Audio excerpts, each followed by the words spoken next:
pour les mecs qui ragent là, parce que j'ai dit que le Sahara occidental appartenait au Maroc, c'est une réalité historique les gars, c'est une réalité historique. Le Sahara occidental, c'est dans la continuité de l'ancien royaume du Maroc.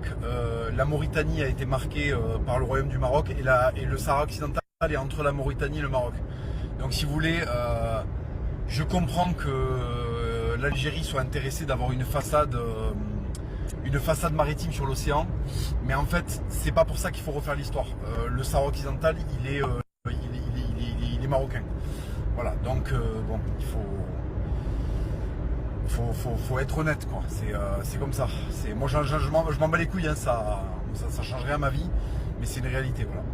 Donc après il y a des indépendantistes, il y a le Front Polisario, parce que le Polisario c'est pas une région en fait, c'est un organisme politique.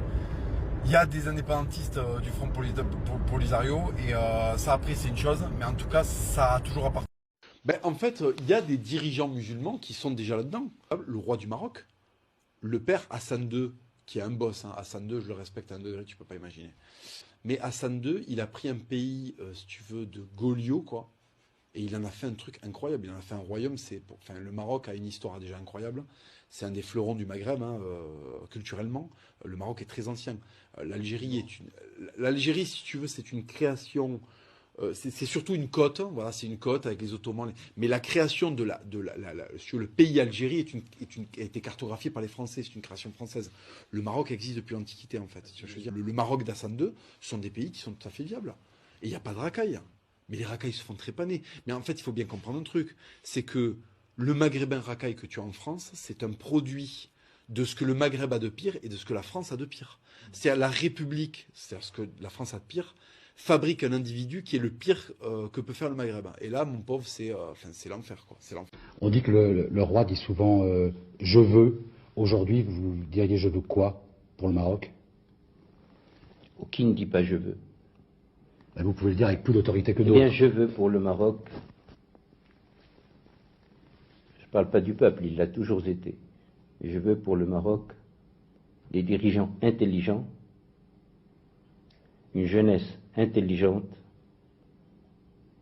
apte à saisir les occasions, à comprendre le siècle où elle vit, à ne pas vivre à l'ombre du politisme, mais guidée par le perfectionnisme et surtout par la réalisation et le réalisme. Voilà ce que je fais. Du nord au sud, la politique des grands chantiers insufflés par Sa Majesté le roi Mohammed VI se déploie et redessine le visage d'un Maroc fort de ses ambitions et de ses réalisations.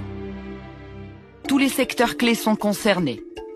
L'industrie, l'agriculture, les énergies renouvelables et aussi les infrastructures de transport. En effet, ici et là, des ports, des aéroports, des routes, des autoroutes voient le jour pour donner une impulsion